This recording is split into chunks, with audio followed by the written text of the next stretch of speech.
Hello everyone, today's video is about hitting early menopause and whether there's anything that can be done about that. Just before jumping into the video, if you don't mind taking a quick moment to please like, share, subscribe, and or post a quick comment on the video, I'd really appreciate it. So thanks in advance for taking a second to do that. And as per usual, nothing I'm saying should be construed as medical advice. This is for informational purposes only, and if you need medical advice, please talk to your healthcare provider to get that advice. So the question today reads, let's see here. Do you have any videos about hitting menopause early and what to do about it? I just turned 40 and my body is showing the signs of menopause early, likely from immune dysfunction and Lyme disease that I am fighting. My mom hit menopause age 52.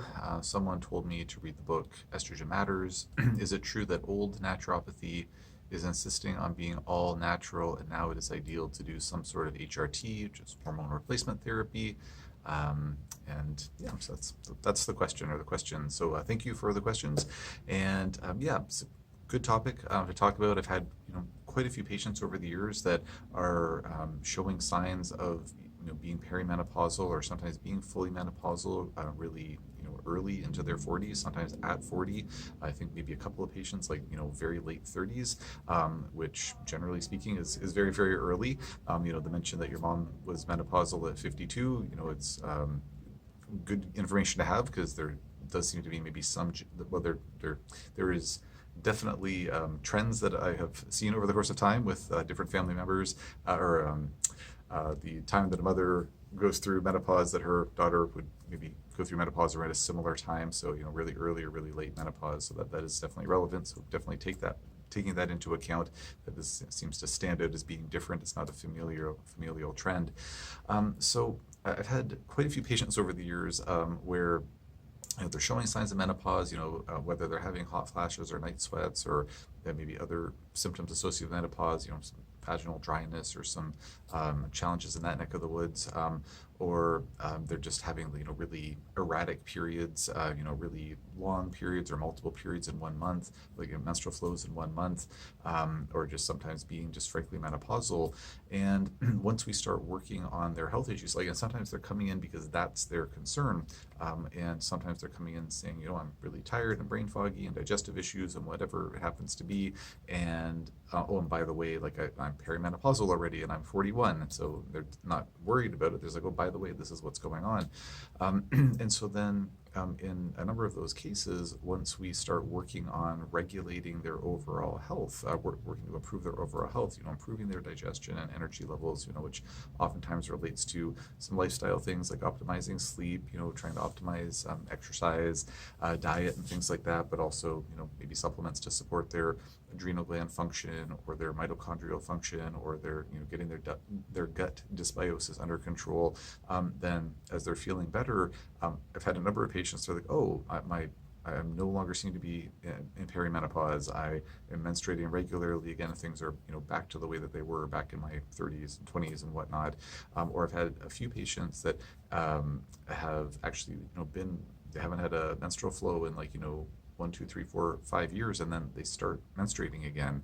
And that's a couple of them were actually angry with me. They're like, I didn't know this was going to happen. I said, I didn't know it was going to happen either. We're just trying to help you to be healthy. But as their physiology is regulating, I think their body had originally said, you know what, there's just a lot of stuff going wrong here. We're going to just shut down this menstrual cycle thing because there's too many balls to juggle. And then once things are doing better with their physiology, then now the body's saying, okay, I guess we can handle that again. Let's, restart that process again, and they start menstruating. So I remember one patient in particular, she was quite cross with me that her menstrual cycle was back. It's like, man, just don't shoot the messenger. I'm just trying to give you advice here to try to be healthy, because that's what you came in for. So, in my opinion, and there's nuances to this, and every case is going to be different, but in my opinion, in general, I think that when there are signs of early menopause or perimenopause, say definitely before the age of 45, I'd say even before the age of, say, maybe 47, 48, I think that's generally speaking, too early, and that's a sign that there's some type of physiological dysfunction. Now, again, there's going to be different cases, and not speaking to any individual case, but just as a generalization, that has been my clinical experience. And one of the things that we do know is that the earlier that a woman goes into menopause, then it does increase her risk of certain conditions, because the longer the one is non-menopausal, then the more estrogen there is kicking around to build up stronger bones and things like that. And granted, there are certain say cancer types, like say estrogen sensitive cancer types, that there's going to be a lower risk if there's an earlier menopause, but there's a cost benefit ratio there. But at the end of the day, I think that just the fact that when I have worked with patients who are experiencing perimenopause or full menopause, what seems to be prematurely, and then that rectifies with optimization of their health, I think it's a pretty strong clue that it's really not optimal to be having early menopause or perimenopause. So that's kind of my general thought on that. And then let's see here. So getting back to right, so what to do about hitting menopause early, or you're being perimenopausal early. So of course, I can't give any direct advice via social media, but some of the things that I have found to be helpful in those cases would be, as I was kind of alluding to earlier, looking at adrenal gland support, like adaptogenic herbs, things like Schisandra and Eleutherococcus, rather, ashwagandha. We use this combination formula that we call Eleutherogonda, so hence the Eleutherogonda. So anyways, so adaptogenic herbs like that. Also, I find adrenal gland extract, like whether it's cow or pig adrenal gland extract, which can be found from various supplement companies, can be a really good adjunct. Certainly mitochondrial support. I have many videos talking about mitochondrial dysfunction, and talked about the mitochondrial support formula that I use on a very, very regular basis.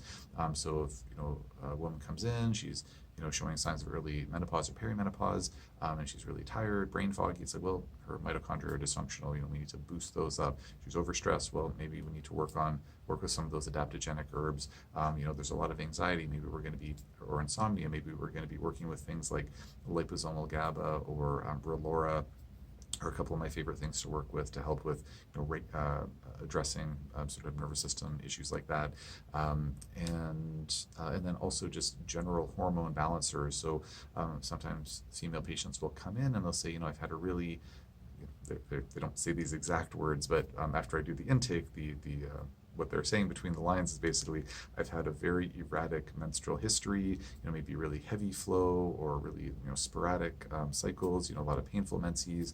And so subtext, like, my hormones have been wonky and they've not been working well. And then, then I'm having early menopause. And so, or perimenopause. And so that's a clue to me that, okay, we need to work with some hormone regulation. The hormones have been struggling, and so maybe they're, again, kind of giving up prematurely, or throwing in the towel prematurely. And so working with hormone regulating herbs, there's a combination formula that we use here at the clinic all the time.